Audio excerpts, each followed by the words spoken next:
시간이 되었으므로 목포 에스라 성경 강좌를 김현숙 권사님의 기도로 시작하겠습니다. 사랑이신 하나님, 여전히 2026년에 또 우리 에스라를 이렇게 모이게 해주셔서 너무나 감사드립니다. 음, 하나님, 저희가 말씀 앞에 이렇게 앉고 듣게 하신 정말 큰 은혜 가운데 살게 하신 하나님 너무나 감사드리며 네, 하나님의 말씀을 듣고 좋다로 끝나는 게 아니라 진정으로 삶 가운데 그 말씀처럼 하나님 보시기에 정말 잘했다라는 그런 어, 머리를 쓰다듬어 받는 저희들이 되기를 원합니다. 또 아멘. 하나님 말씀을 알고 그 말씀을 주변 식구들에게 더 삶으로 보여주는 저희 에스라 식구들이 되기를 원합니다. 네, 여러 가지 일들이 있지만 하나님께서 올 한 해도 이 거룩한 일에 저희들이 힘써서 함께 할 수 있는 우리 목포 에스라가 되기를 원합니다. 또 아멘. 일을 주관하시고 또 모든 걸 공부로 저희들을 가르쳐 주시는 우리 조집사님 위에 모든 일이 형통케 하여 주시고 아멘. 정말 공부하는데 더 기쁨이 되는 모든 환경들이 될 수 있도록 도와주시옵소서. 아멘. 2026년에도 하나님께서 저희들에게 새 마음으로 늘 아버지 이 자리에 새 마음으로 그 기쁜 마음으로 올 수 있는 저희 에스라 식구들이 되기를 원합니다. 아멘. 지난주 우리 또 집사님께서 우리 목포 에스라가 더 풍성해 되기를 기도하신 것처럼 정말 더해지는 우리 에스라가 되기를 원합니다.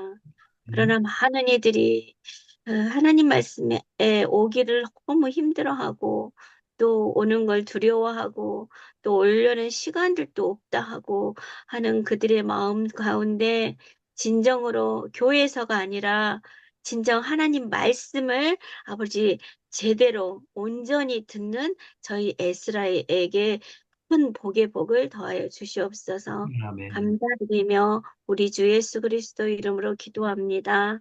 아멘. 아멘. 네, 네, 감사합니다. 감사합니다.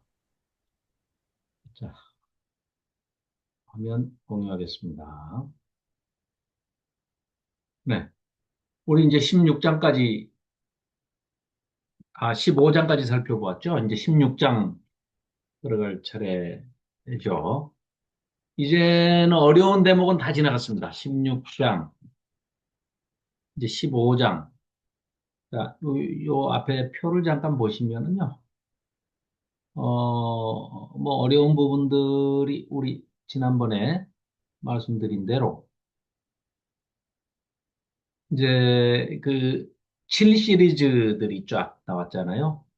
그러듯이 이제 12, 13, 14장에서 이제 다른 이야기가 이렇게 삽입이 된 그 부분이 있었는데 그 부분을 잘 우리가 이제 조망해 봤잖아요. 살펴봤잖아요. 그래서 크게 그 어려운 부분들은 이 대목에서 이 삽입부 정리만 돼버리면 그 다음에는 아주 간단합니다. 얘기가 굉장히 심플해요. 한마디로 얘기하면 무슨 얘기냐? 너희들 지금 고난받고 있지?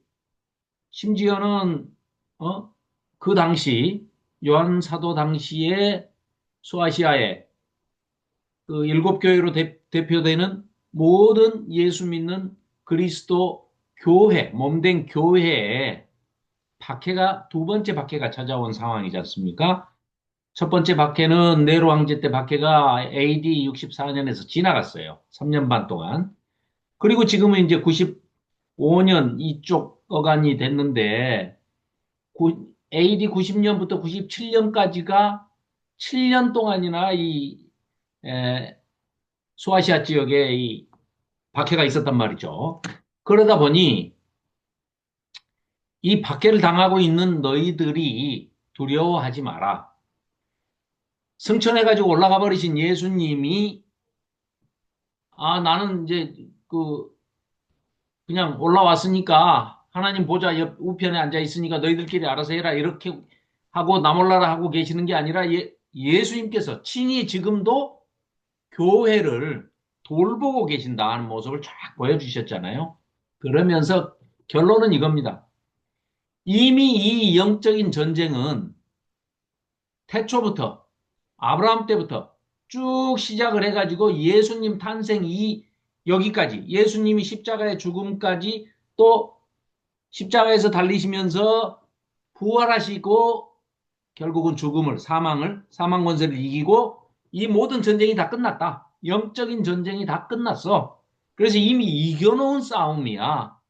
그래서 재림 때 예수님이 세컨 카밍 해서 재림하셔가지고 완전히 하나님의 말씀을 언약을 그 새하늘과 새 땅을 이루어 주시는 하나님 나라가 성취되는 그 성취 사역을 재림 때 오셔서 정리하실 일만 남았다. 그러니까 조금만 참아라. 조금만 하시는 건데 그때 요한사도 당시에 이 계시록이 기록될 당시에 또 그리고 박해 당시에 있었던 사람들 입장에서는 아마 곧 오실 거다 이렇게 생각했을 거예요.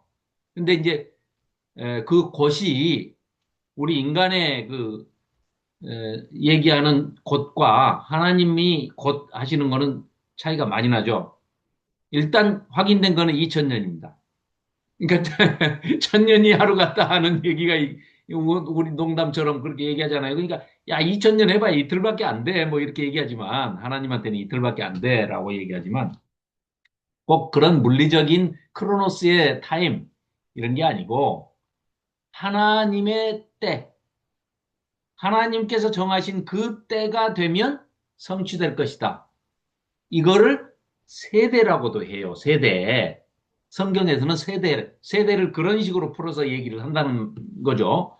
그런데 성경에서 말하는 이 세대를 사람들이 착각해가지고 그냥 물리적으로, 생물학적으로 한 세대, 제너레이션, 한 세대. 그럼 뭐 옛날에 인간의 평균 수명이 짧을 때는 30년을 한 세대로 보기도 했지만 이제 좀 길어지면서 40년을 한 세대로 본다. 좋다 이거예요. 그래서 생긴 게 뭐예요? 이 성경에 나온 세대를 오해해가지고 우리 인간의 세대, 한 세대, 이 세대, 3세대 뭐 이런 것처럼 40년으로 계산을 하는데 이스라엘이 건국이 1945년에 되니까 48년에 되니까 한 세대 하면 그걸 영적으로 계산을 하거나 성경적으로 해석을 한 게 아니라 그냥 물리적으로 한 세대 40년으로 계산을 해버린 거예요. 많은 사람들이. 그래가지고 1948년에 이스라엘이 지금의 이스라엘 땅에 건국이 되니까 거기에 플러스 40년 하면 1988년. 그 88년에 우리 올림픽 있었죠. 그때 무지무지하게 쏟아져 나온 책들 중에 하나가 88년에 예수님이 오시는 88가지 이유 뭐 이래가지고 저는 그때 예수 안 믿을 때인데도 하도 선전을 많이 해서 그런 책을 기억을 해요. 마침 책장을 뒤지다 보니까 이런 책이 있어요. 홀 린제이라는 여자가 쓴 책인데 이 책이 세대주의 종말론에 아주 반석을 깔아주고 기초를 놔주고 많은 사람들을 뭐 거의 대부분의 성도들을 미혹에 빠뜨려 가지고 임박한 종말. 아주 대한민국도 예외 없죠. 더더군다나 종교성이 얼마나 강한 나라입니까, 우리 대한민국이. 그러다 보니까 그 광풍이 불고 쓸고 지나갔죠. 그게 92년도. 우리나라에서는 1992년도에 이장님이 뭐 권미나 뭐 이런 젊은 학생들이 환상을 받고 선지자가 되고 해가지고 하나님의 계시를 받았다. 종말이 온다. 그리고 예수님이 오신다. 해가지고 재산 팔아서 바쳐라 해가지고 그때 텔레비에서 막 중계까지 했지 않습니까? 이들이 말하는 예수님 재림이 오늘 밤에 있다 하는데 그때가 언제더라? 92년 10월 28일이던가, 뭐 10월 20 며칠이던가, 하여간 그래요. 그럼 텔레비에서 중계도 하고 그랬어요. 그래, 안 왔죠. 안 왔어. 그런데 그 못된 그 목사는 그 헌금이 너무 많이 들어와가지고, 아니, 세상이 끝나니까, 종말이니까 돈이 뭔 소용이냐 해서 막 집이고 땅이고 다 팔고 교회에다 바치는데 돈이 헌금이 너무 많이 들어와가지고 자기는 20년 상한 채권 사놨대잖아요. 안심할 수 있는. 그러니 이제 그쯤 되면 사기꾼이죠. 그 목사가 아니고. 어쨌든 그래서 아주 광풍이 휩쓸고 갔어요. 전도의 문을 막아버릴 정도로. 그런데 기초가 됐던 책이 이런 책인데 오늘 이 책도 뭐가 얼마나 엉터리인지도 우리가 한번 살펴볼 겁니다. 자, 그래서 이제 12, 13, 14장 우리 다 살펴봤죠. 그리고 이제 성도들, 하나님의 백성들은 이제 유리바다, 불이 섞인 유리바다 건너편에 안전하게 이렇게 보호가 돼 있고, 그러니까 미리 먼저 잠든 자들이겠죠. 뭐 우리가 해당되겠죠. 아니 예수님 재림할 때 그때 이 땅에 있는 사람들은 우리하고는 상관이 없는 사람들이죠. 언제인지는 모르나 우리 한참 후 세대들이잖아요. 우리 자손들의 세대에 해당되는 것이고 우리가 이제 그 유리바다 건너편에 있을 것이고 또 이 땅에서 666표를 받은 즉 우상을 섬기고 뭐 돈신을 만몬신을 섬기든 뭐를 하든 간에 아무튼 하나님 아닌 것을 섬기는 자들이 이제 진노의 일곱 대접을 하나님의 진노의 분노의 일곱 대접을 받는 거죠. 그들은 어떻게 하고 있으며 하고 비춰주고 그 다음에 그 음녀가 받을 심판 그리고 18장에는 바벨론을 심판하는 그 장면이 나옵니다. 그리고 난 다음에 이제 19장, 20장은 하늘에서 할렐 예수님 재림하시는 장면이 이제 19장에 소개가 되죠. 그래서 20장에 이제 천년왕국이 보여지고 21장, 22장에 새 예루살렘 성이 소개가 되죠. 자, 그 장면들까지 이제 우리가 쭉 살펴봤지 않습니까? 그래서 14장에 재앙을 얘기하고 진노의 포도주. 자, 그렇게 해서 이 기간을 지나서 이제 일곱 대접이 드디어 쏟아지는 그 장면에 왔죠. 자, 16장. 송은영 집사님께서 16장, 맞죠? 우리 16장 하는 거죠? 네, 네. 자, 16장 읽어주시기 바랍니다. 또 내가 들으니 성전에서 큰 음성이 나서 일곱 천사에게 말하되 너희는 가서 하나님의 진노의 일곱 대접을 땅에 쏟으라 하더라.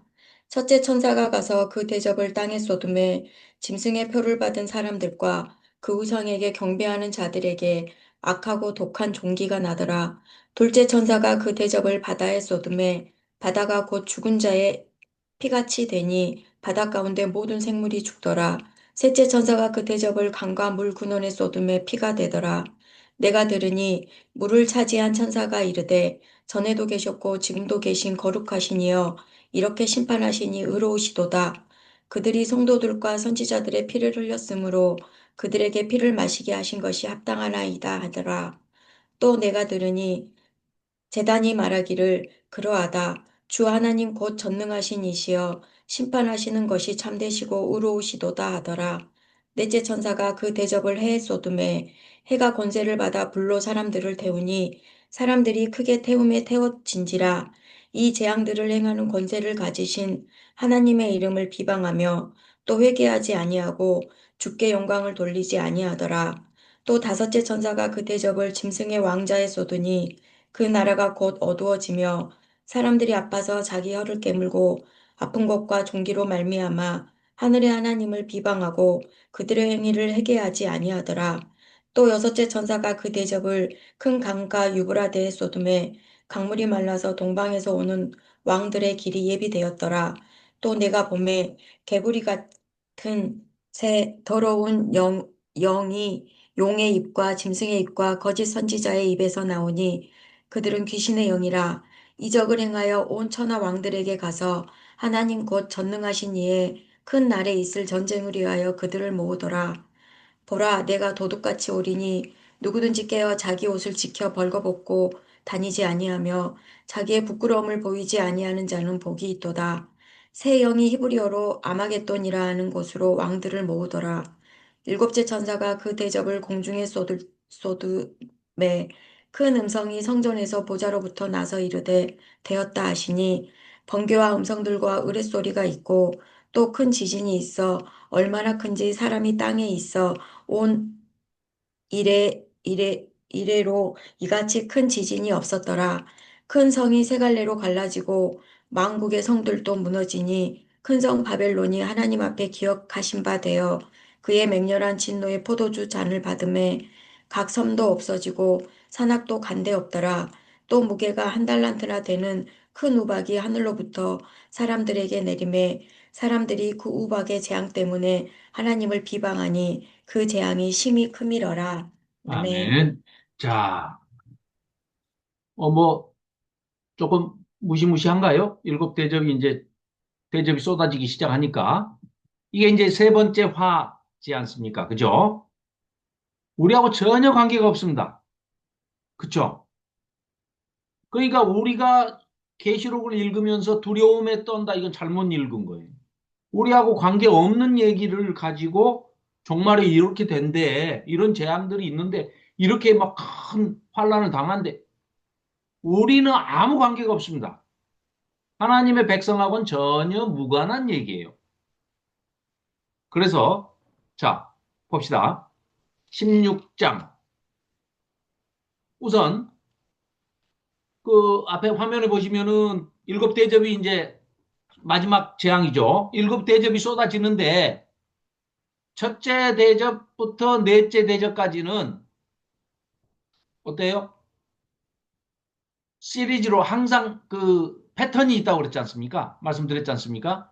그래서 그 패턴이 뭐예요? 처음에는 땅에, 두 번째는 바다에, 세 번째는 강과 물 근원에, 물샘 근원에, 네 번째는 천체, 해달별 천체에. 그러니까 이렇게 자연에게 하나님께서는 자연 천지 만물을 창조하셨는데 그것들을 다 완전히 그 천지 만물이 자연이 무슨 죄를 지었다고 하나님께서 괜히 거기다가 화풀이를 하시겠습니까? 결코 그렇지 않습니다. 그 자연은 인간의 회복을 돕는 역할을 하는 존재물이지, 피조물이지, 그 자연에게 하나님이 화풀이를 하실 리가 없습니다. 그리고 여러 차례 말씀드렸지만, 하나님께서 종말의 심판을 하시지만, 하나님이 폭력적으로 아무리 하나님을 대적하고 믿지 않고, 예수님을 대적하고 믿지 않고, 불신앙, 뭐, 어, 불순종하는 그런 자들이라도 하나님이 직접적으로 그들에게 폭력을 가하지 않습니다. 폭력을 사용해서 그들을 심판하지 않으십니다. 그들이 오늘 이따가 보면은요, 세상에 실컷 부려먹고 그 음료를 짐승이 토사구팽이에요, 토사구팽. 우리말에 그거 있죠. 사냥 끝나니까 개 열심히 심부름하고 따라다녔던 그 사냥개를 잡아먹어요. 보신탕 끓여 먹어. 그거하고 똑같은 거예요. 그러니까 지들끼리 이 악의 삼총사가 그 하수인들을 다 부려먹고 나중에 이제 아마겟돈 전쟁도요. 사실은 뭐냐면 그 아마겟돈으로 악한 영들을 추종하는 자들을 세상 왕들을 다 끌어모으는 겁니다. 누가? 사탄이라고 하는 영과 두 번째는 바다에서 올라온 그 짐승, 세 번째는 땅에서 올라온 그 짐승.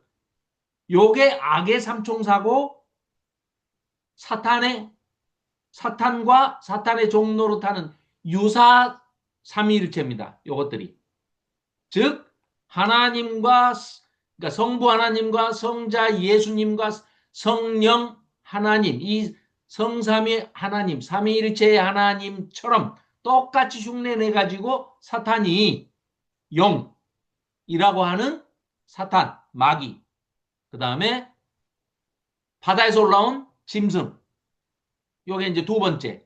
그리고 세 번째가 땅에서 올라온 짐승인데 거짓 선지자라고도 하고 요것이 바다에서 올라온 짐승한테 자꾸 절하게 만들고 666의 표를 받으라고 막 부추기는 그런 자들이에요. 그 음녀는 누구냐? 나중에 보면 음녀는 또 이용당해요. 보면은. 그래가지고 로마의 황제들처럼 13장에서는 보였었죠. 그러나 17장, 오늘 이제 이 다음 장 17장에 가서 보면은 또 로마 황제가 짐승처럼도 보였다가 로마 제국이 또 음녀, 뭐 바벨론으로 보였다가 이런 그 변화무쌍한 그런 모습들이 보인단 말이죠. 그러나 아무튼 이용해 먹고 자기들이 또 자기들끼리 또 죽이고 그런 일들이 벌어집니다. 자, 그래서 자, 우선 진노의 일곱 대접이 쏟아지는데 이제 어떻게 되는지 한번 봅시다. 16장 1절 내가 들으니 또 내가 들으니 성전에서 큰 음성이 났어요. 그러면서 일곱 천사에게 말하되 너희는 가서 하나님의 진노의 분노의 일곱 대접을 땅에 쏟아라 하십니다. 그러니까 첫째 천사가 가서 첫 번째 대접을 땅에 쏟았어요. 땅, 바다, 그죠? 땅, 바다, 강물, 그 다음에 해, 천체. 그러니까 땅에 동그라미, 짐승의 표를 받은 사람들과 우상에 경배하는 자들에게 악하고 독한 종기가 나더라. 여기 딱 쏟으니까 첫 번째 대접을 쏟으니까 여기 이 여자의 온 얼굴에 온 몸에 종기가 독한 종기가 나잖아요. 근데 이마에 뭐라고 써 있어요? 666. 666 짐승의 표를 받았다. 그 말은 은유적으로 표현했지만 뭐예요? 세상, 그러니까 하나님과 반대의 세상 일을 추구하면서 살아가며 우상 숭배에 빠지고 하나님을 대적하고 하나님 믿는 사람들을 못 살게 박해하고 핍박하고 그 환란을 주던 그런 자들이죠.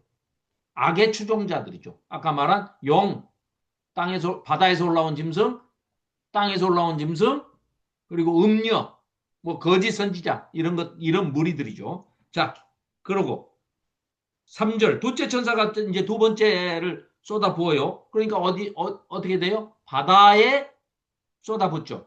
그러니까 바닷물이 자 바다에 쏟으면 바다가 곧 죽은 자의 피같이 되니 바다 가운데 모든 생물이 죽더라. 세 번째. 자, 셋째 천사가 요번에도 강물, 물샘, 근원 여기다가 다 보니까 또 이런 것들이 다 애굽에서 10가지 재앙할 때 다 있었던 일이죠. 그죠? 기억이 안 나신 분들은 출애굽기를 보시면 됩니다. 자, 그래서 4절 셋째 천사가 그 대접을 강과 물 근원에 쏟음에 또 그 물이 다 피가 돼요. 피가. 이건 뭡니까? 하나님께서 지금 이 땅에 남아있는 자들은 하나님을 대적하고 사탄의 그 유사삼위일체 그 사탄 마귀 거짓 선지자들에 빠져서 그 우상숭배에 빠졌던 자들이지 않습니까? 대적자들. 이들이 하나님 백성의 피를 그만큼 흘렸으니까 너희들 마실 물이 다 피로 변해서 너희들 물을 못 마시게 하겠다. 하나님께서 어때요? 우리 5장에서 봤을 때 탄원, 신원, 순교자들이 언제 우리 이 억울함을 갚아주시겠습니까? 하고 막 신원하고 탄원하고 울면서 막 이런 적이 있었잖아요. 그 기도를 들으시고 조금만 기다려라, 조금만 기다려라. 곧 때가 찬다. 순교자의 수가 차면 그때 내가 다 갚아줄 테니까 조금만 기다려라. 이렇게 하신 적 있잖아요.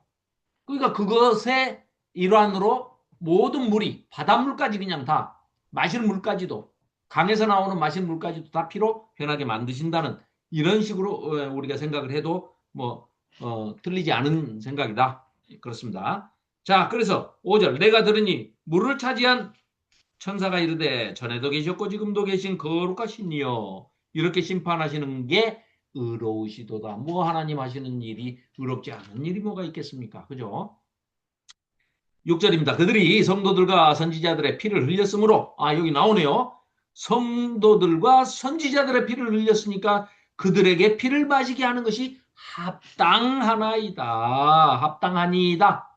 그렇죠. 당연히 하나님도 그렇게 신원해 주시고 원수를 갚아 주실 분이시죠. 그게 하나님의 공이고 하나님의 정이고 하나님의 의다 이 말씀이죠. 또 내가 들으니 제단이 말하기를 그러하다 주 하나님 곧 전능한 신이시여 심판하시는 것이 참되시고도 의로우시도다 하더라. 이 패턴이 있습니다. 환상을 보여줄 때는요. 환상을 쫙 보여주면서 보여주기 전에는 내가 너에게 이러이러한 것을 보여주리라 하고 이렇게 불러요. 이따 표를 한번 볼게요. 그리고 그걸 보고 난 사람은 뭐라고 이제 그 느낌을 소회를 밝히냐. 방금 말씀하신 것처럼 신앙 고백을 하는 거죠. 아, 하나님께서 전능하신 이시여 하나님께서 이렇게 심판하시는 것이 참되시고도 의로우십니다. 라고 신앙 고백을 하는 겁니다. 이게 또 하나의 패턴이에요. 자, 그래서 넷째 천사가 또 대접을 해에 쏟아붓습니다.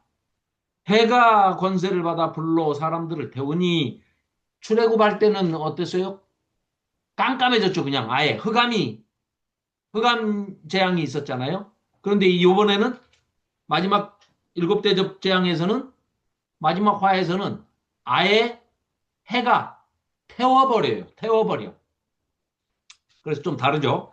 자, 넷째 천사 해 쏟으니까 해가 권세를 받아가지고 불로 빛이 아니라 불로 사람들을 태우니 사람들이 크게 태우며 태워진지라 이 재앙들을 행하는 권세를 가지신 하나님의 이름을 비방하며 그러니까 이들의 태도는 뭡니까? 이 하나님의 심판을 받는 자들의 반응이라든가 이 태도가 오히려 이러면 회개하고 하나님께 돌아올 것 같지만 전혀 정반대입니다. 오히려 악독을 부리면서 하나님을 욕하고 비방한다는 거예요. 절대 회개하지 않습니다.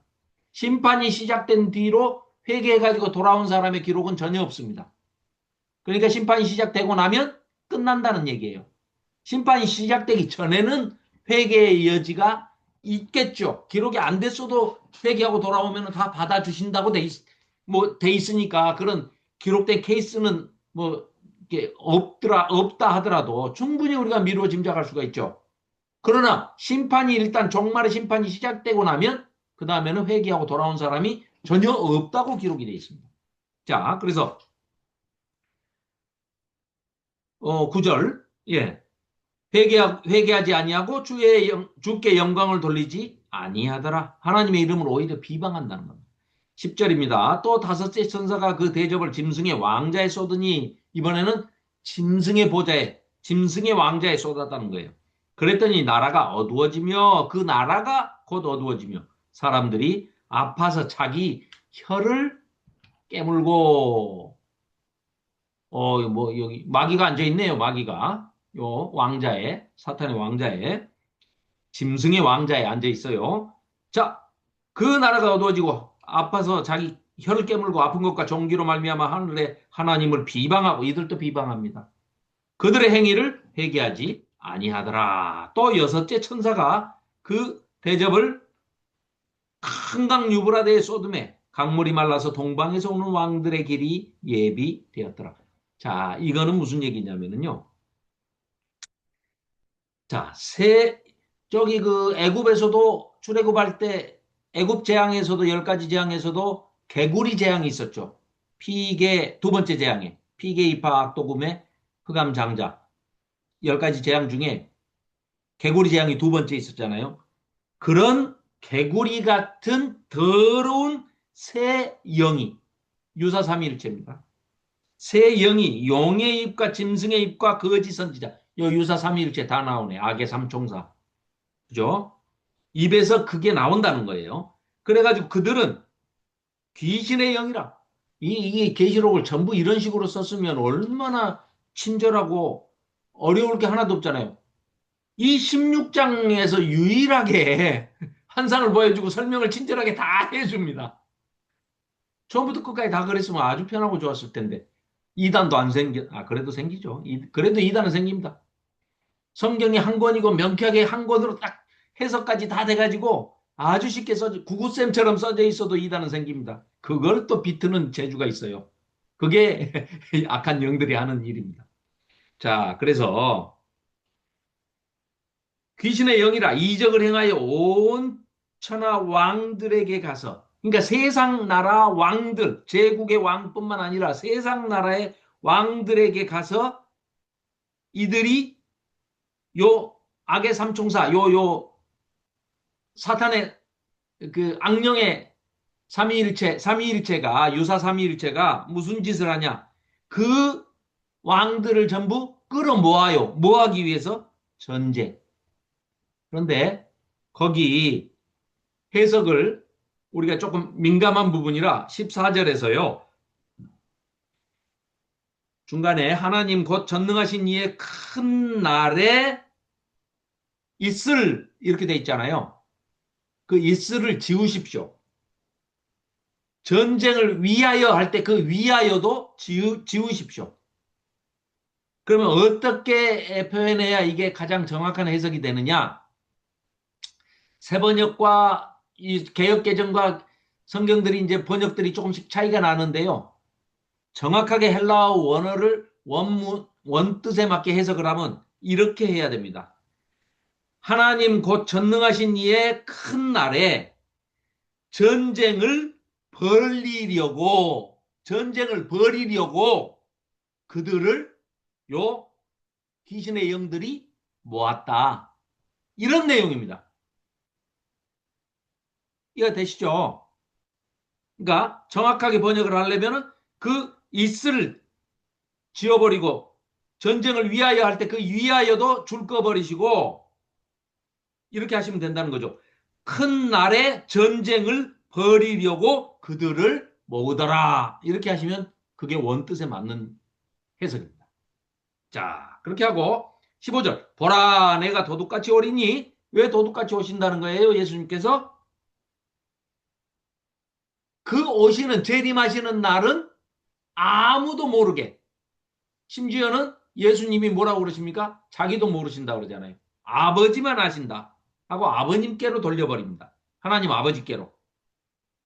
자, 그래서 우리의 할 일은 깨어 자기 옷을 지켜 벌거벗고 다니지 아니하며, 자, 하나님 나라의 잔치에 초청을 받아서 우리가 갈 터인데 그때 우리는 예복을 입고 가야 됩니다. 그래서 그 깨어 자기 옷을 지켜 그 말이 예복을 입어야 된다는 거예요. 그 예복이 뭐냐? 성도의 행실이다. 이런 얘기입니다. 우리의 삶이 예복이에요. 우리가 이 땅에 있을 때 어떻게 살았느냐가 우리의 예복이고 그 예복을 갖춰 입고 하나님의 천국 잔치에 초청을 받았을 때 그리스도의 신부로서 우리가 들어가야 될 그 새 예루살렘 성에 우리가 들어갈 때 예복을 입어야 된다. 그게 우리의 삶이다. 성도의 삶이 예복이다. 그런 얘기입니다. 옷을 지켜 벌거벗고 다니지 아니하며 자기의 부끄러움을 수치를 보이지 아니하는 자는 복이 있도다.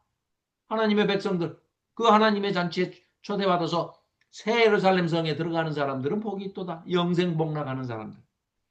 새 영이 히브리어로 아마겟돈이라 하는 곳으로 왕들을 그 새 유사삼위일체 새 영이 아마겟돈으로 세상 왕들을 다 불러 모았다는 거예요. 불러 모을 것이다. 근데 전쟁을 벌이려고 했는데 전쟁을 치르지도 못합니다. 끝나버려요. 박살나버려요.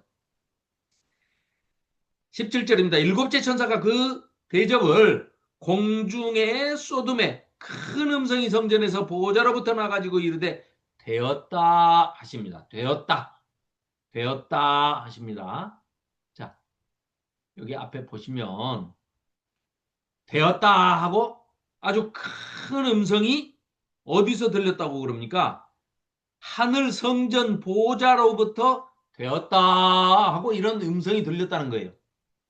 이게 이 되었다라는 그 기노마이라는 단어에서 이제 이게 3인칭 단수 완료형인데요. 기노마이에서 그게 겟고넨 하는 게 이게 이제 3인칭 단수 완료형이에요. 그러니까 이 말씀은 쉽게 얘기하면 하나님께서 되었다 이렇게 이제 말씀을 하셨는데 이게 나중에 똑같은 말이 개건난 하고 3인칭 복수 완료형으로 21장에 가면은 또 나옵니다. 21장 6절에.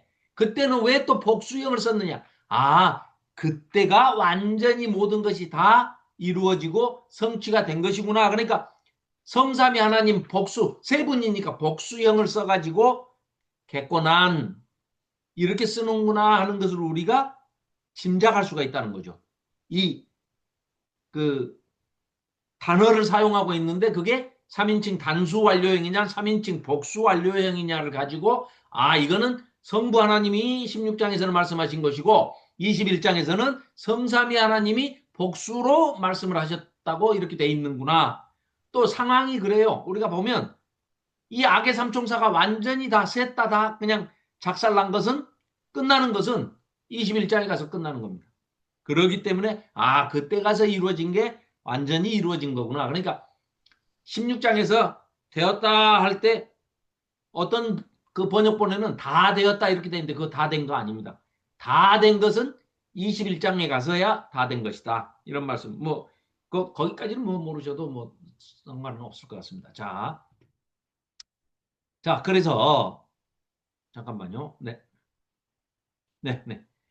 자 18절입니다. 번개와 음성들과 우레소리가 이게 이제 하나님 그 백그라운드 뮤직이라고 그랬죠. 하나님 나타나실 때 번개와 음성들과 우레소리가 있고 큰 지진이 있어 얼마나 큰지 사람이 땅에 있어 온 이래로 이같이 큰 지진이 없었더라. 유사 이래 처음이자 마지막으로 가장 큰 지진이 이제 일어났다 이런 얘기입니다. 큰 성이 바벨론이 세 갈래로 갈라지고 유사 삼위일체로 하나님인 것처럼 행세하던 것들을 세 갈래로 찢어버리신다는 얘기입니다. 이게 그런 그 문학적인 그 비유들이 다 유비가 들어있는 겁니다. 만국의 성들도 무너지니 큰 성 바벨론이 하나님 앞에 기억하신 바 되어 그의 맹렬한 진노의 포도주 잔을 받음에 각 섬도 없어지고 또 산도 간대가 없더라. 또 무게가 한 달란트나 되는 32kg 정도. 1달란트가 그렇답니다. 되는 큰 우박이. 와, 우박 한 덩어리가 32kg면 맞으면 안 되겠죠. 큰 우박이 하늘로부터 사람들에게 내리매 사람들이 그 우박의 재앙 때문에 하나님을 비방하니 그 재앙이 심히 크미러라. 자, 완전히 그냥 진멸하는 심판입니다. 이건 재앙이 아니라 이게 심판. 셋째 화는 마지막 심판입니다.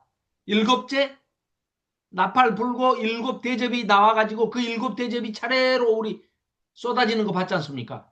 여기 지금 자 그렇죠? 첫 번째 대접 쏟으니까 종기가 땅에 쏟으니까 종기가 바다에 쏟으니까 바다에 물이 피로 강 물샘 근원에다가 쏟으니까 마실 물이 전부 피로 또 해에다가 쏟으니까 그냥 해가 폭발을 해가지고 열이 나와가지고 뜨거워서 다 태워버리는 사람을 태워버리는 그 다음에 사탄의 왕자에다가 짐승의 왕자에다가 짐승이 앉아있는 데다가 부으니까 완전히 그냥 다 깜깜해져 버리죠.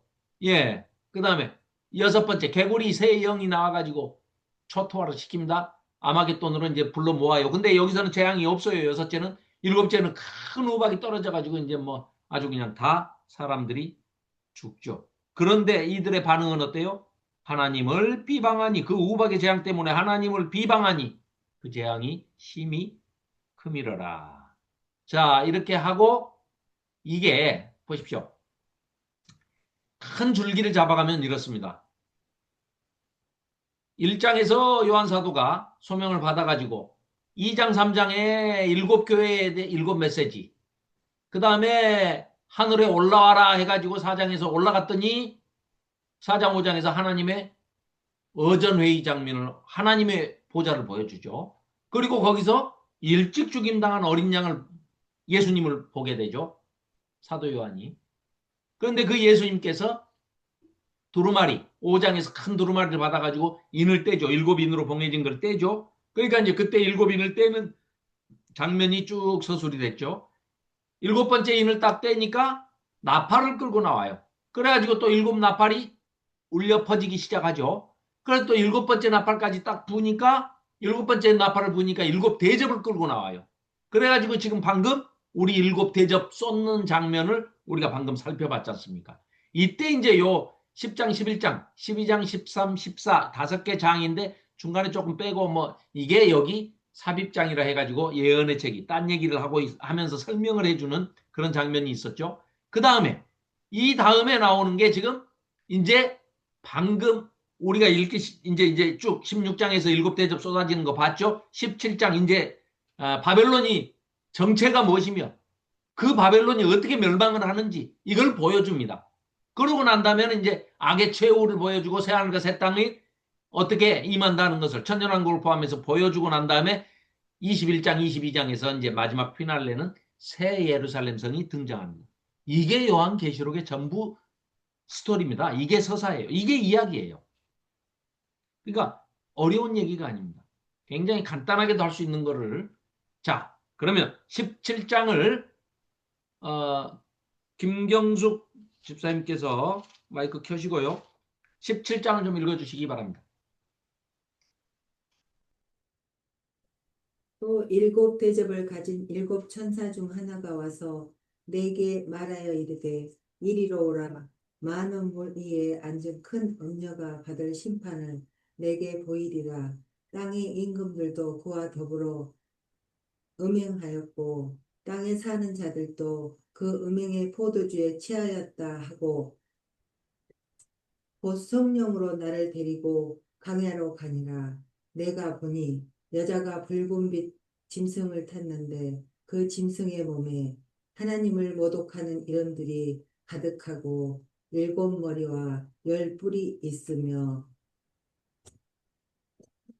그 여자는 자줏빛과 붉은빛 옷을 입고 금과 보석과 진주로 꾸미고 손에 금잔을 가졌는데 가증한 물건과 그의 음행에 더러운 것들이 가득하더라. 그의 이마에 이름이 기록되었으니 비밀이라. 큰 바벨론이라. 땅의 음녀들과 가증한 것들의 범이라 하였더라. 또 내가 보매 이 여자가 성도들의 피와 예수의 증인들의 피에 취한지라. 내가 그 여자를 보고 놀랍게 여기고 크게 놀랍게 여기니 천사가 이르되 왜 놀랍게 여기느냐. 내가 여자와 그가 탄 7머리의 10뿔 가진 짐승의 비밀을 내게 이르리라. 내가 본 짐승은 전에 있었다가 지금은 없으나 장차 무적행으로부터 올라와 멸망으로 들어갈 자니 땅에 사는 자들로서 창세 이후로 그 이름이 생명책에 기록되지 못한 자들이 이전에 있었다가 지금은 없으나 장차 나올 짐승을 보고 놀랍게 여기리라. 지혜 있는 뜻이 여기 있으니 그 7머리는 여자가 앉은 7산이요 또 7왕이라. 5은 망하였고 하나는 있고 다른 하나는 아직 이르지 아니하였으나 이르면 반드시 잠시 동안 머무르리라. 전에 있었다가 지금 없어진 짐승은 여덟째 왕이니 7 중에 속한 자라. 그가 멸망으로 들어가리라. 내가 보던 10뿔은 10왕이니 아직 나라를 얻지 못하였으나 다만 짐승과 더불어 임금처럼 한동안 권세를 받으리라. 그들이 한 뜻을 가지고 자기의 능력과 권세를 짐승에게 주더라. 그들이 어린 양과 더불어 싸우려니와 어린 양은 만주의 주시요 만왕의 왕이시므로 그들을 이기실 터이요 또 그와 함께 있는 자들 곧 부르심을 받고 택하심을 받은 진실한 자들도 이기리로다. 또 천사가 내게 말하되 내가 본바 음녀가 앉아있는 물은 백성과 무리와 열국과 방언들이니라. 내가 본바 이 열둘 뿔과 짐승은 음녀를 미워하고 망하게 하고 벌거벗게 하고 그의 살을 먹고 불로 아주 사르리라. 이는 하나님의 자기 뜻대로 할 마음을 그들에게 주사 한 뜻을 이루게 하시고 그들의 나라를 그 짐승에게 주게 하시되 하나님의 말씀이 응하기까지 하심이라. 또 내가 본 그 여자는 땅의 왕들을 다스리는 큰 성이라 하더라. 아멘. 참 알쏭달쏭한 이상한 얘기로 그 기록이 돼 있죠. 우리가 언뜻 이해가 안 가는 그런 이야기들이 도대체 이게 무슨 얘기일까? 이해가 안 가죠. 그런데 사실은 이 바벨론이라고 지금 하는 나라가 이 당시에 어떤 나라라고요? 로마. 지금 통치하고 있는 이 로마의 탄생과 로마의 그 로마 제국의 배경, 역사를 배경을 알게 되면 그렇게 어려운 얘기가 아니고 이해가 됩니다. 그러기 위해서는 아까 우리가 16장에서도 이제 제가 16, 17, 18장까지 이렇게 쭉 연결해서 총체적으로 본다 하면은 좀 설명을 드릴게. 아까 그 홀 린제이라는 여자가 쓴 저 책이 아주 그 세대주의 종말론이 휩쓸고 간 그 배경을 어쩔 수 없이 제가 잠깐 소개를 이제 드리겠습니다. 이게 지금 어떤 전혀 이건 한 귀로 듣고 한 귀로 흘리셔야 됩니다. 그런 내가 제 말씀으로 웬만하면 안 드리려고 했던 얘기 이유가 바로 그겁니다. 말도 안 되는 얘기가 온 세계를 강타했어요. 그럴듯하거든요. 심지어는 저는 이런 얘기를 노 목사님이 하시는 것도 듣고 나는 철석같이 믿었어요. 노 목사님도 나중에 내가 속았구나 하는 것을 한참 뒤에야 노 목사님도 깨달으셨지만 참 그 정도로 많은 사람들이 성경을 올바르게 해석하려고 애를 쓰는 사람들까지도 다 미혹에 빠지고 넘어간 그런 겁니다. 자, 이게 성경을 제멋대로 해석하고 막 여기 잘라가지고 저기 잘라가지고 붙여가지고 세계 역사에다가 딱 이 계시록을 가지고 갖다 맞춰버렸어요. 자, 제가 말씀드릴게요. 이런 겁니다. 1970년에 이제 이 책이 쓰였는데, 예, 굉장히 오래된 책이죠. 71년도에 이제 우리나라에서 번역이 됐어요. 이 책의 내용이 무슨 내용이냐?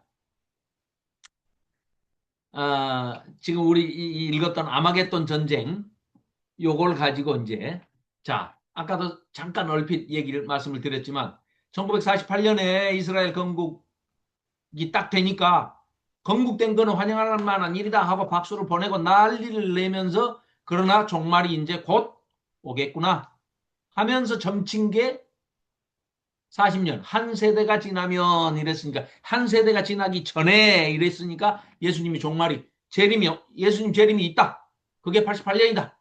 해가지고, 이자들이 이제 그 세대라는 것을 제멋대로 해석을 해가지고 이제 이런 문제가 이제 생겼다고 아까 말씀드렸지 않습니까? 그러면서 이 성경 해석을 이스라엘이 건국한 후에 전 세계, 온 세계가 동서남북 4대 강국으로 그 강국들을 중심으로 정치 세력이 재편될 것이다. 이 홀링제라는 여자가 그냥 그렇게 소설을 쓴 거예요. 그러면서 그 중에서 서방 세력은 로마 제국, 과거에 구로마 제국의 그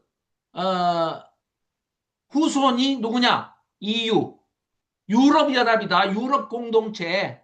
그게 방금 읽은 열불, 17장에 나오는 열불 해가지고 열왕 계속 나오잖아요.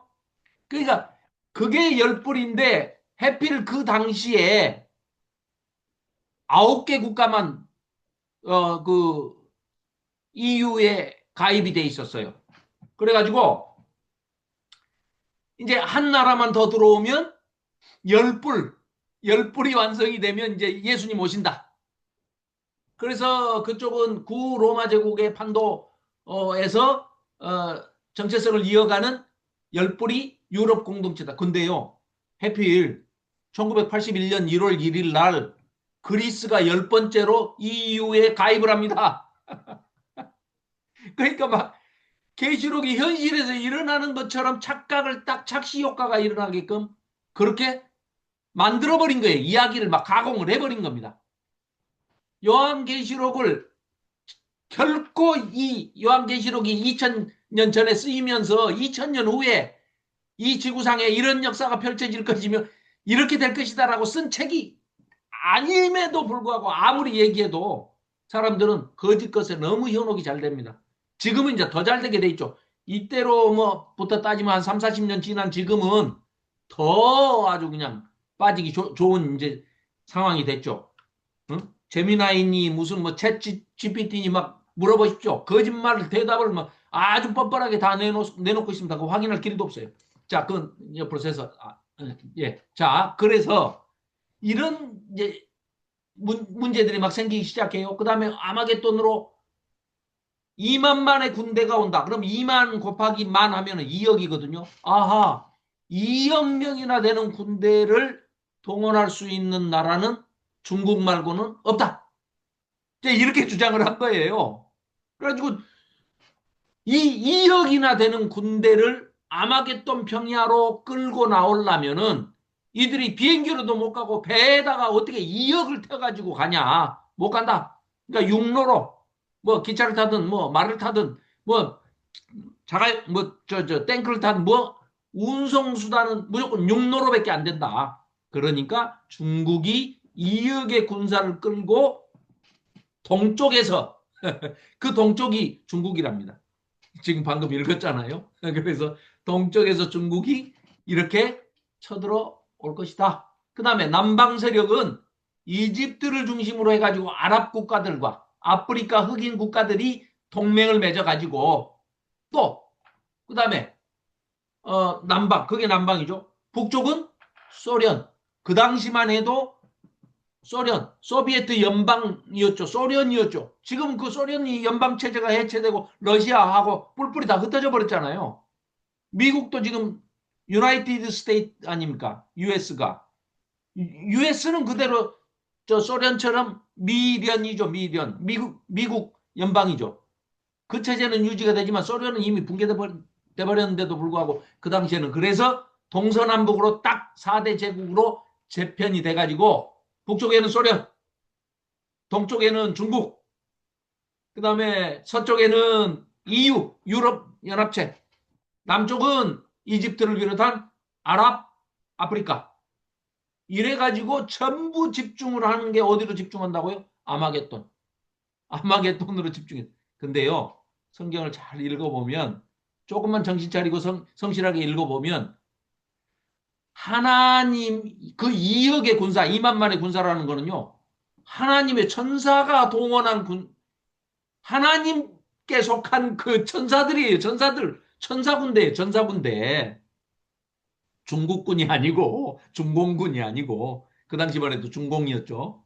그래서 이 홀 린세이라는 여자가 쓴 뭐 혹은 또 발음 때문에 린지라고도 하는 저 여자가 쓴 저 엉터리 소설 시나리오를 가지고 이 3차 세계대전과 그 끝이 핵전쟁으로 이렇게 될 것이다.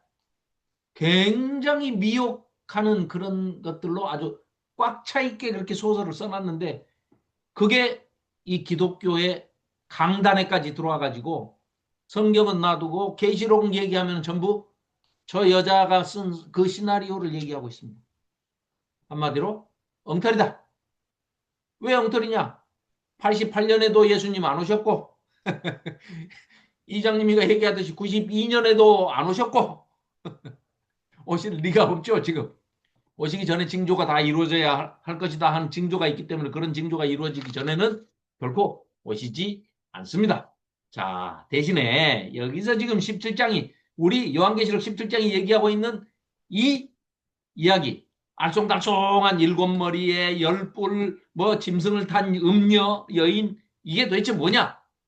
자, 그거를 살펴보고 오늘은 마치도록 하겠습니다.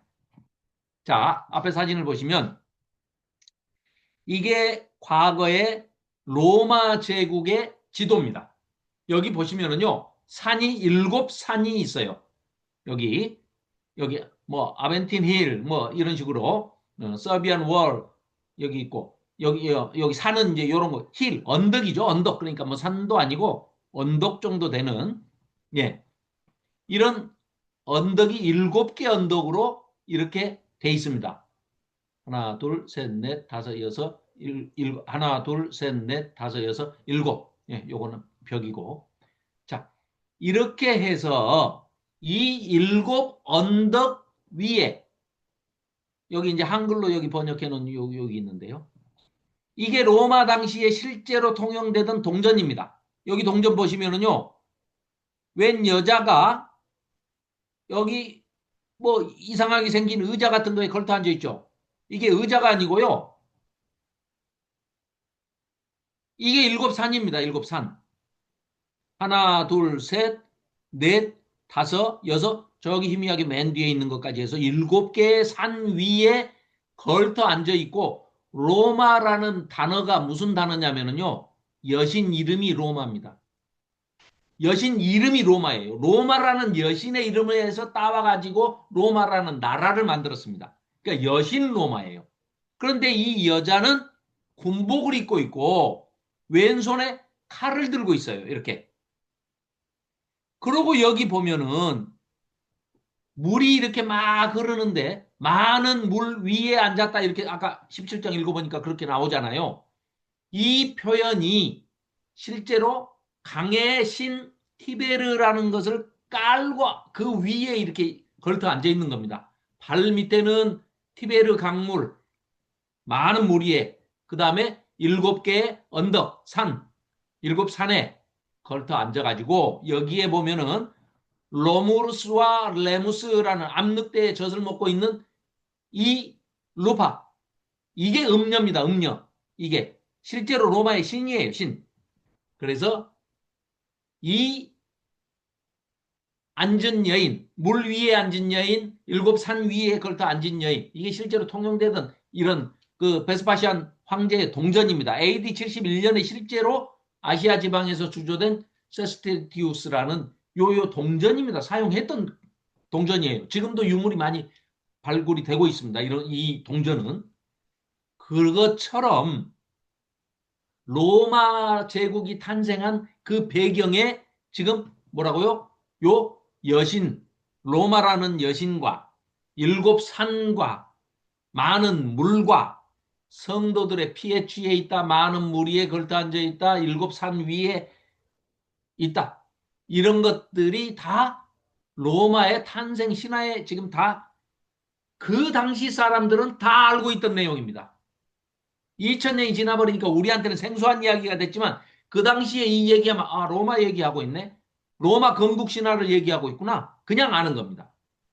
많은 물 위에 앉은 큰 음녀 팍스 로마나. 그래서 자 그래서 이제 이 17장에서 묘사되고 있는 게 머리가 7개에 짐승의 머리가 7개고 뿔은 10개. 뿔은 뭐 권세를 얘기하는 거죠. 자 그래서 이 분노의 진노의 이 포도주 잔을 성도들의 순교자의 피에 취해 가지고 이걸 이 음녀가 이 잔에 취해서 있다 하는 그런 지금 모양을 이게 보여주고 있는 겁니다. 자, 17장 같이 한번 다시 살펴보겠습니다. 17장 1절.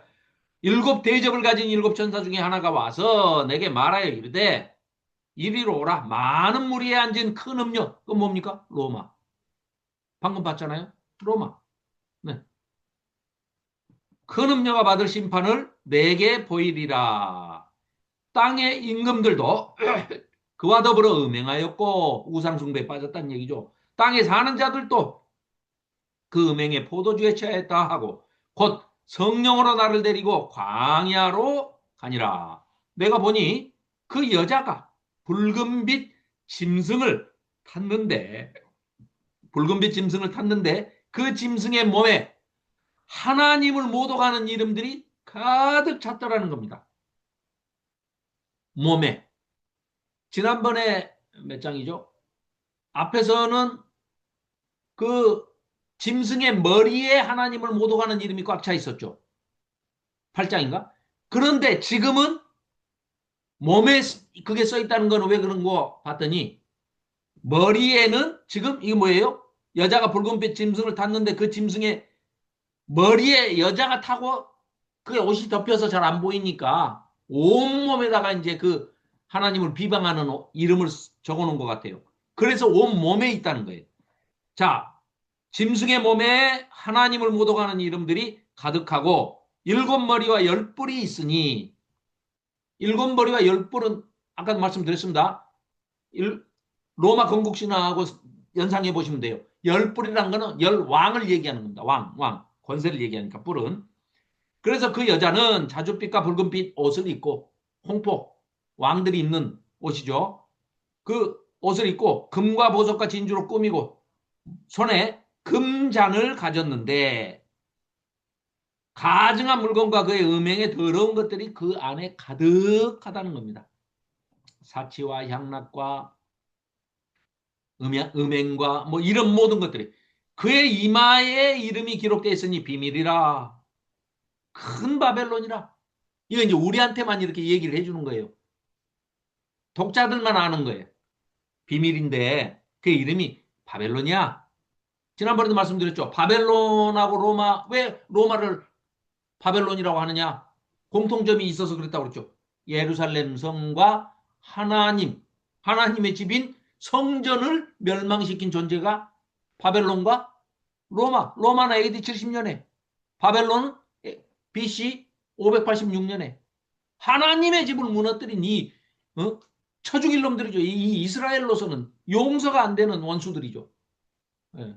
우리가 뭐 일본 대하는 거 그런 감정하고는 뭐 게임이 안 될 정도로. 그래서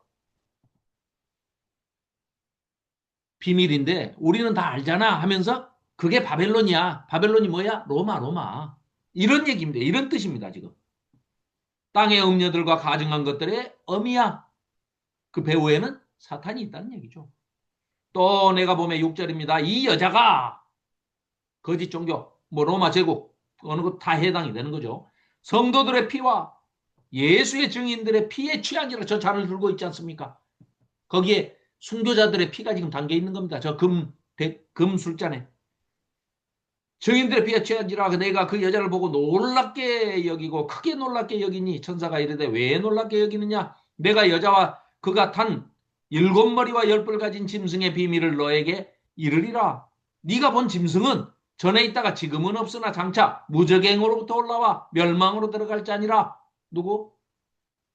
나중에 저 뒤에 가서 보면은 무적행에 사탄을 용을 집어넣지 않습니까? 사탄을 집어넣어가지고 천년왕국 지난 다음에 천년이 지난 다음에 한 번 또 살짝 풀어주시죠. 그래가지고 마지막 한 번 더 네 졸개들 다 끌고 나와봐라. 하나님의 방법이 하나님의 테크닉이에요. 하나님의 기술입니다. 풀어가지고 싹 자기 동료들을 다 끌어 모아서 한 군데 딱 놔두면 처리하기 좋게 그냥 한꺼번에 그냥 딱 정리를 하시려고 그렇게 이제 처분을 하시죠. 자, 그게 지금은 없으나 장차 무적행으로부터 올라와 멸망으로 들어갈 자니 땅에 사는 자들로서 창세 이후로 그 이름이 생명책에 기록되지 못한 자들, 즉 하나님의 백성이 아닌 자들, 그렇죠? 그 자들을 이전에 있었다가 지금은 없으나 장차 나올 짐승을 보고 놀랍게 여기리라. 이게 무적행이 천년 동안 갇혔다가 풀려난다는 거죠. 근데 뭐 그게 뭐 달리 풀려나는 게 아니라 지네 패거리들 또 다 동료들 추종자들 끌고 와서 한 곳에서 다 모여가지고 니들 심판받아 하게 하시는 하나님의 이를테면은 그 하나님의 그 심판 방식이죠. 심판 방식. 자, 그래서 이제 9절입니다. 지혜 있는 뜻이 여기 있으니 그 일곱 머리는 여자가 앉은 일곱 산이요 하고 지금 이제 알려주는 겁니다. 자, 요 얘기를 이 당시 사람들은 이 얘기만 들어도 다 알겠죠. 우리는 지금 설명을 이제 우리가 따로 하니까 아, 이런 일이 있었구나 하고 보니까 이해가 되지만 이 당시에는 설명 없이 그냥 얘기해도 다 알만한 얘기들이라 이거예요. 왜? 로마가 세계를 제패하고 있고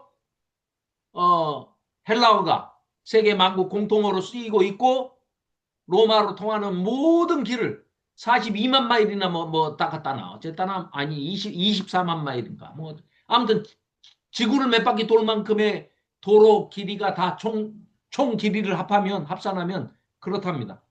그래서 어디에서 자기들이 지배하고 있는 식민지가 속국이 말썽을 피우면은 막 곧바로 그냥 군대를 급파해가지고 제압해버릴 수 있는 길이 다 닦였는데 나중에 그 길 예수님 오시기 전에 그 닦여있던 길을 뭘로 쓰십니까?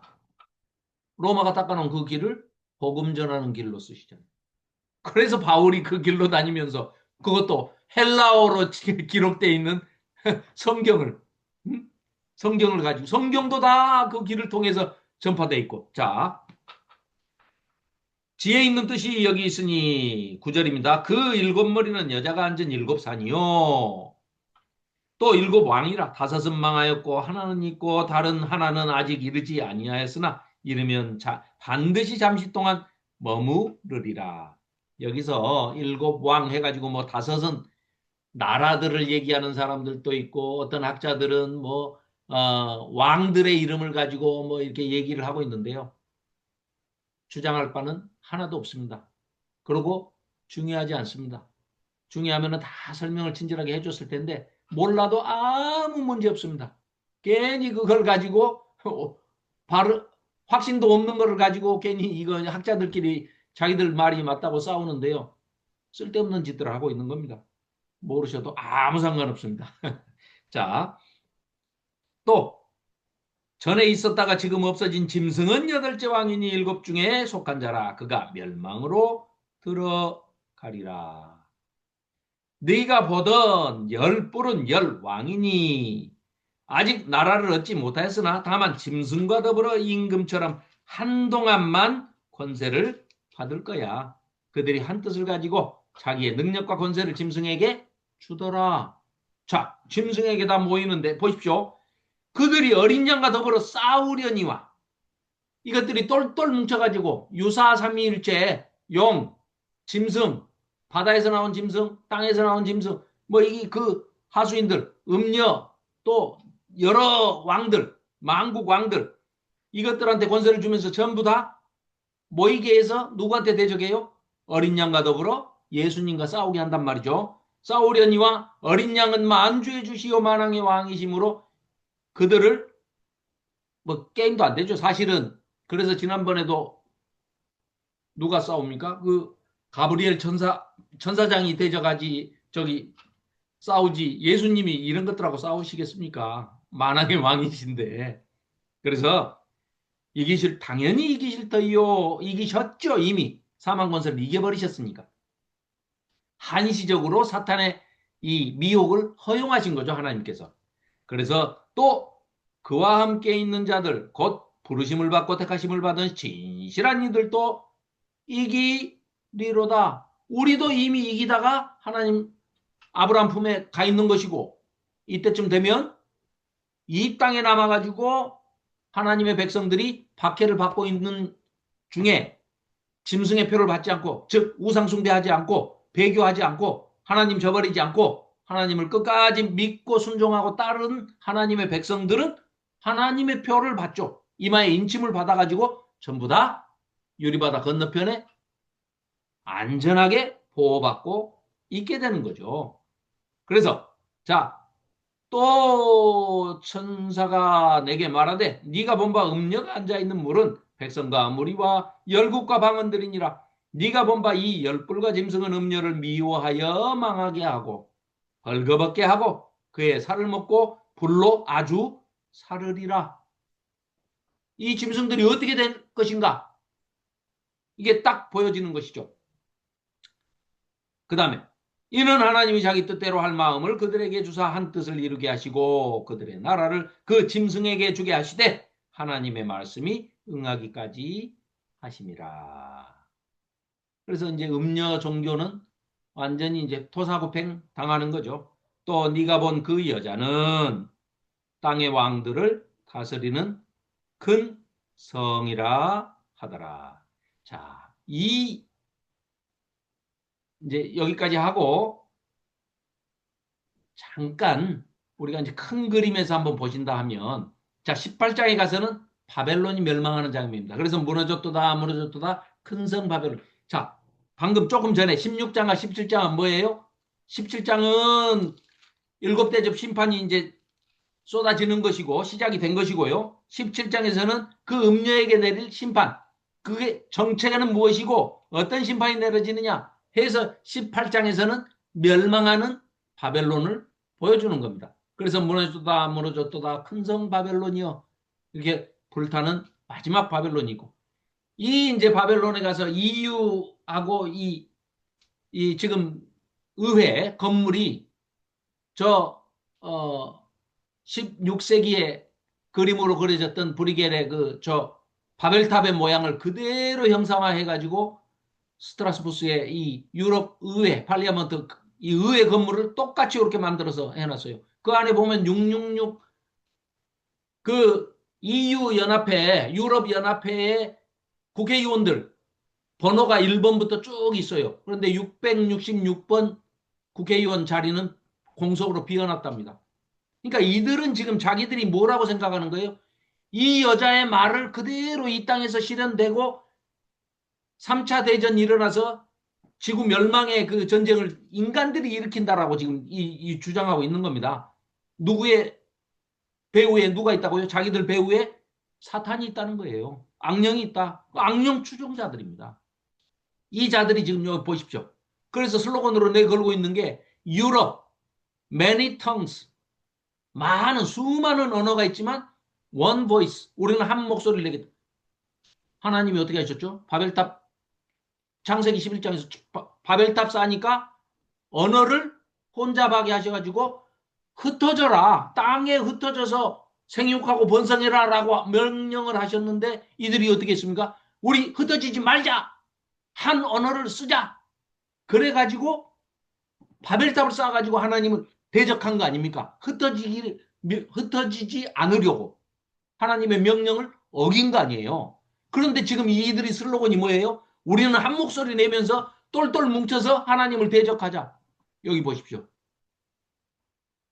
이게 사탄의 마크입니다. 근데 EU, 유럽 연합의 이 상징이 이겁니다. 슬로건도 이거고 상징도 이거예요. 이거 보십시오. 이때 당시에는 이제 별이 지금은 뭐 20 몇 개국이지만 그때 10개국이었을 때 이 짐승을 타고 있는 여자, 음녀 자기들의 정체성을 이렇게 드러내고 있어요. 보십시오, 여기. 이유는 마치 자신들의 정체성이 짐승과 그 짐승을 타고 있는 음녀의 이 연합체라는 것을 자기들이 이게 그 EU 연합회 하면서 만들어가지고 케이크 만들어가지고 자기들 놓고 이게 촛불 끄고 잘라서 먹고 한 그런 겁니다. 동전에다까지 유로화로 이제 화폐까지 통일시켰죠. 그래가지고 이게 동전을 만들었는데 2유로짜리 동전 안에 이게 뭡니까? 짐승을 타고 있는 음료. 자기들의 정체성을 이렇게 얘기하고 있어요. 여기 그 EU 건물 앞에 동상을 만들어서 세워놨는데 그것도 역시 짐승 타고 있는 음료입니다. 여기 마찬가지죠. 우표도 그런 우표를 만들어서 내요. 그러니까 자기들을 딱 표방하고 있습니다. 우리는 사탄을 추종한다. 하나님과 대적한다. 이게 딴 얘기가 아닙니다. 이거. 어떻게 해서 이들이 이런 일들을 하는지 이런 것들을 이제 우리가 17장, 18장을 봤지만 전체적으로는 사실 이 스토리가 그렇게 어려운 스토리가 아닙니다. 그래서 이제 마지막에 오늘은 여기까지 하고 그 다음에 이제 18, 19, 20, 21, 22 다섯 장인데 절이 짧기 때문에 요 두 번 더 하면 이제 이게 끝나고 총정리 한 번 하면 이제 계시록 완전히 다 이게 끝납니다. 그러니까 어, 이렇게 조금 더 쉽게 지금 좀 어렵게 어, 얘기하지 말아라 하고 이제 예, 강력한 그 꾸지람을 들었기 때문에 회개하고 쉽게 쉽게 설명하는 어, 연구를 더 해서 쉽게 말씀드리도록 하겠습니다. 조호연 집사님 기도 부탁드려도 될까요? 네.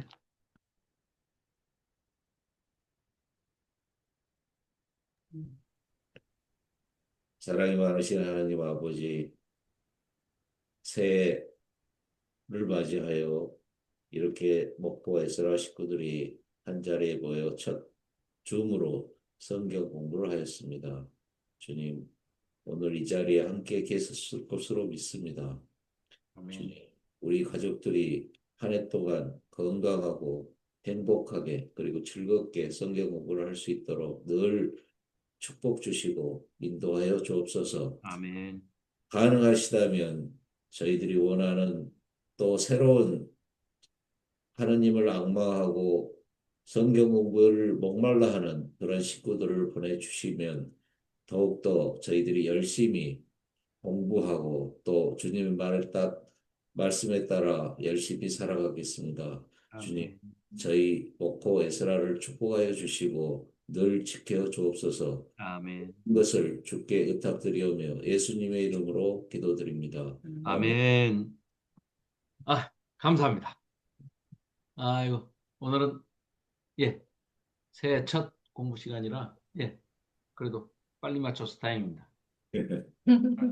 갈수록, 1시간 안에 끝내도록 쉽게, 좀 더 빨리 쉽, 끝내면 사람들이 많이 올 텐데. 쉽게, 너무 짧게, 길어서 알겠습니다. 쉽게, 이따가 나가는 짧게, 경우가 있는 것 같아. 1시간 10분을 안 넘기도록, 그렇게 하도록 하겠습니다. 자, 아유, 감사하고요. 다음 주에는 혹시, 제가 혹시 휴강을 하게 되면 미리 공지사항에 올리도록 하겠습니다. 가능하면 휴강 없도록 하겠습니다. 감사합니다. 자, 편한 밤 보내시고요. 네, 새해 복 많이 수고하셨습니다. 받으십시오. 예, 새해 복 많이 감사합니다. 받으세요. 새해 감사합니다. 건강하세요. 네. 네, 감사합니다. 네. 예. 어.